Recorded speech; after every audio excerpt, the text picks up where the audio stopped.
Почитувани, повеќе од 3 месеци владата на Македонија останува нем сведок на еколошката катастрофа што се случува во Струга.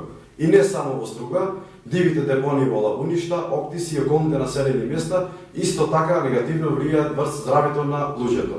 Одложување и непреземање на никаква активност за итно решавање на овие сериозни проблеми представува исклучителна опасност за здравјето на луѓето.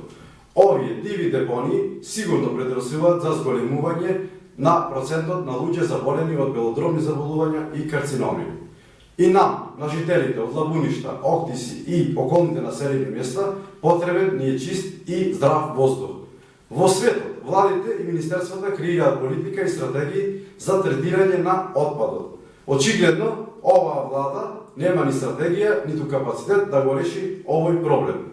Здравјето на 100.000 жители во овој регион е доведено во прашање. Се загадуваат и подземните води и воопшто цела животна средина. Прашањето е, зошто ова влада има Министерство за животна средина?